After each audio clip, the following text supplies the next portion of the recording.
জামালপুরের সার্বিক বন্যা পরিস্থিতির কিছুটা উন্নতি হয়েছে। বিস্তারিত জানাতে সরাসরি যুক্ত হচ্ছেন সহকর্মী ফজলে এলাহি মাকাম। মাকাম, জামালপুরের বন্যা পরিস্থিতির সার্বিক পরিস্থিতি কেমন দেখছেন জানাবেন। রোদেলা, আপনি যেমনটি বলছিলেন, জামালপুরের সার্বিক বন্যা পরিস্থিতির কিছুটা উন্নতি হয়েছে। তবে উজানে পানি কিছুটা কমলেও ভাটি অঞ্চলে কিন্তু সেই পানিগুলো আবারও বৃদ্ধি পাচ্ছে এবং এর ফলে কিন্তু নতুন নতুন এলাকাগুলো আরো প্লাবিত হচ্ছে এবং এতে কিন্তু বানভাসী মানুষের দুর্ভোগ আরো বৃদ্ধি পেয়েছে। এই টানা কয়েকদিনের বন্যার ফলে এখন পর্যন্ত মানুষ তাদের নিজ ঘর বাড়িতে কিন্তু যেতে পারছে না। কিছু মানুষ আশ্রয় কেন্দ্রে অবস্থান নিয়েছে। আপনাকে যদি একটু জানিয়ে রাখি যে আজকে জামালপুরে বাহাদুরাবাদ পয়েন্টে বিপদসীমার 17 সেন্টিমিটার পানি কমে বর্তমানে 61 সেন্টিমিটার উপর দিয়ে পানি প্রবাহিত হচ্ছে। সেই সাথে সরিষাবাড়ির জগন্নাথগঞ্জ ঘাট এলাকায় 11 সেন্টিমিটার পানি কমে এখনো কিন্তু বিপদসীমার 103 সেন্টিমিটার উপর দিয়ে পানি প্রবাহিত হচ্ছে। খুব ধীর গতিতে পানি প্রবাহিত হওয়ার কারণে কিন্তু বানভাসী মানুষের দুর্ভোগ অনেকটাই কিন্তু বৃদ্ধি পেয়েছে বলে জানিয়েছে যে বানভাসীরা।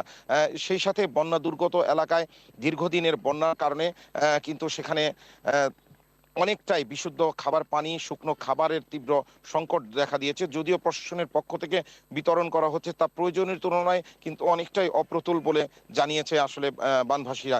ইতিমধ্যেই এই বন্যার পানির কারণে বন্ধ রয়েছে 259টি প্রাথমিক বিদ্যালয় এবং 88টি মাধ্যমিক বিদ্যালয়, যাতে শিক্ষা কার্যক্রম কিন্তু অনেকটাই ব্যাহত হচ্ছে। তবে শিক্ষা প্রশাসন জানিয়েছে বন্যার পরবর্তী সময়ে যে ক্লাসগুলো বন্যার সময় হয়নি তা কিন্তু তারা পুষিয়ে নেওয়ার ব্যবস্থা করে দেবে বলে আমাদেরকে এমনটি জানিয়েছে।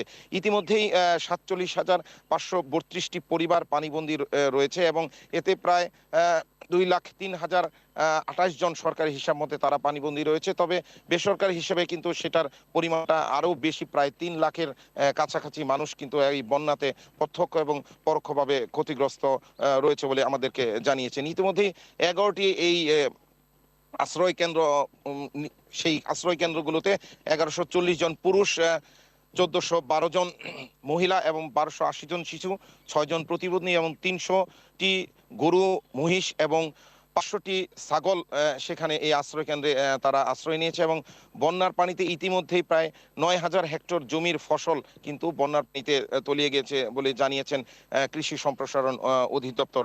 ইতিমধ্যেই এই বন্যার কারণে সড়ক যোগাযোগ ব্যবস্থা, আমরা গতকালকেও বলেছি যে দেওয়ানগঞ্জ থেকে যে সানন্দবাড়ি এবং দেওয়ানগঞ্জ খোলাবাড়ি সড়ক বিচ্ছিন্ন রয়েছে, যেখানের মানুষগুলো এই দুর্ভোগের মধ্যেই তারা কিন্তু নৌকা ব্যবহার করে সেই সড়ক যোগাযোগে বা এক জায়গা থেকে আরেক জায়গায় পার হচ্ছে। বন্যার পরবর্তী সময়ে এইগুলো প্রশাসনের পক্ষ থেকে, এলজিইডির পক্ষ থেকে এগুলো ঠিক করা হবে বলে আমাদেরকে জানিয়েছেন।